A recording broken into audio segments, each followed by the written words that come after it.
ছদ্মবেশে ঘুরে বেড়াচ্ছিলেন দেশের নানা প্রান্তে। অবশেষে যশোরের ডিবির জালে ৩৩ মামলার আসামি আটক। মাদক, চোরাচালান, বিস্ফোরণ, খুন ও অস্ত্র মামলায় ৩৩টি অভিযোগে অভিযুক্ত অপরাধী কাজী তারেক অবশেষে ধরা পড়েছেন যশোর জেলা গোয়েন্দা পুলিশের হাতে। দীর্ঘদিন ধরে ছদ্মবেশে পলাতক ছিলেন তিনি।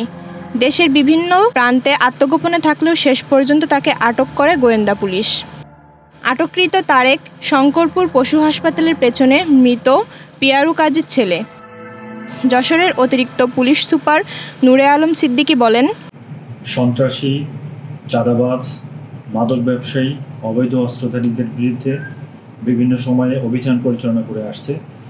এই চলমান অভিযানের অংশ হিসেবে যশোর জেলা ডিবি পুলিশ আজ একজন আসামি কাজী তারেক ওরফে তরিকুল ইসলাম তাকে গ্রেফতার করেছে এবং তার বিরুদ্ধে 15টি ওয়ারেন্ট মুলতবি ছিল এবং তার বিরুদ্ধে 33টি মামলা রয়েছে। 33টি মামলার মধ্যে একটি খুন মামলা, একটি অস্ত্র মামলা, 2টি বিস্ফোরক, 19টি মাদক মামলা, 6টি চোরাচালান এবং 4টি অন্যান্য মামলা রয়েছে।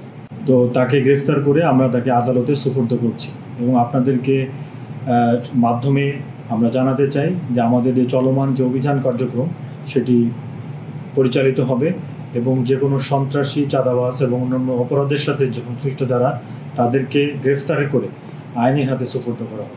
প্রাথমিক জিজ্ঞাসাবাদে উনি ওনার এই 33টি যে মামলা সেই মামলাটির বিষয়টি তিনি স্বীকার করেছেন এবং দীর্ঘদিন ধরে তিনি তার ছদ্মবেশ ধারণ করে বিভিন্ন জায়গায় তিনি পলাতক অবস্থায় ছিলেন।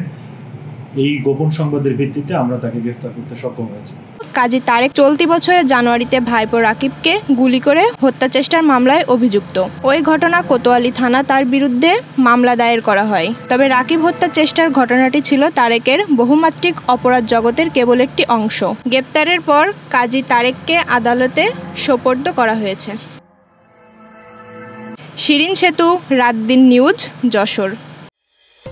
দেশ বিদেশের খবর সবার আগে জানতে ভিজিট করুন ratdennews.net।